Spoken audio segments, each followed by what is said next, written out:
பருப்பு கீரை கடையை செய்யறது எப்படின்னு பார்க்கலாம் வாங்க. கீரையோட வேற கட் பண்ணி எடுத்துக்கோங்க.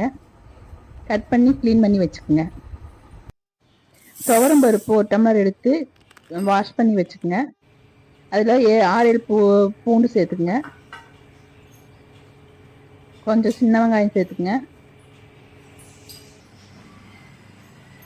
ஒரு பச்சை மிளகாய் சேர்த்துக்குங்க. ஒரு தக்காளி கட் பண்ணி சேர்த்துக்குங்க. பெருங்காயத்தூள் கொஞ்சம் சேர்த்துக்குங்க.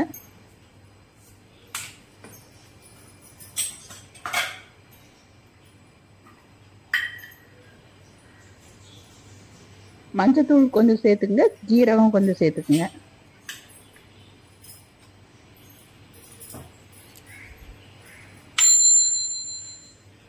இப்போ குழம்பு மிளகாத்தூள் கொஞ்சம் 1 ஸ்பூன் சேர்த்துக்குங்க.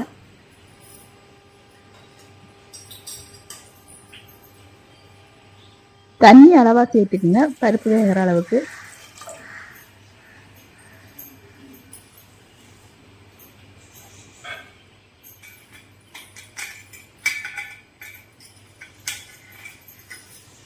குக்கரை மூடி போட்டு 4 விசில் விடுங்க, வேகட்டும்.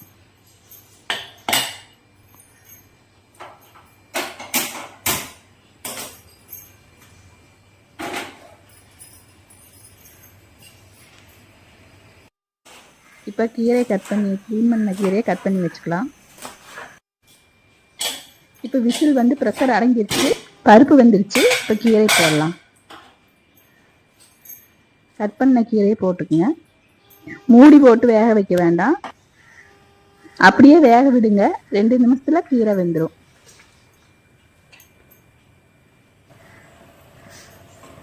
கலக்கி விடுங்க. இப்போ கீரை வெந்துருச்சு. இப்போ எடுத்து கீழே இறக்கி வச்சு தேவையான அளவு உப்பு சேர்த்துக்குங்க.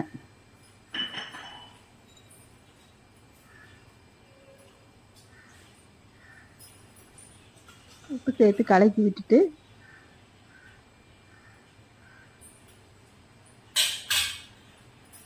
இப்போ மத்து வச்சு கடைஞ்சிக்குங்க. இப்போ தாளிக்கலாம். கீரை கடையில் தாளிக்கலாம்.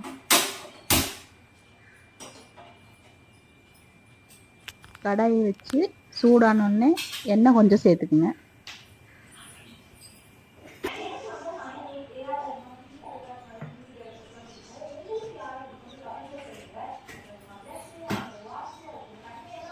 எண்ணெய் சூடானோடனே கடுகு கொஞ்சம் சேர்த்துக்குங்க.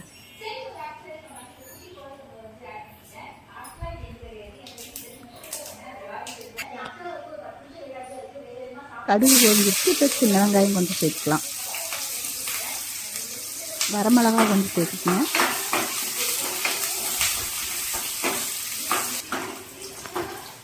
இப்போ வதக்கி விடுங்க. இப்போ கீரையில் சேர்த்துக்கலாம். கலந்து விடுங்க. பருப்பு கீரை கடையை ரெடி. இதை செஞ்சு பார்த்துட்டு எப்படி இருக்குதுன்னு கமெண்ட் பண்ணுங்கள்.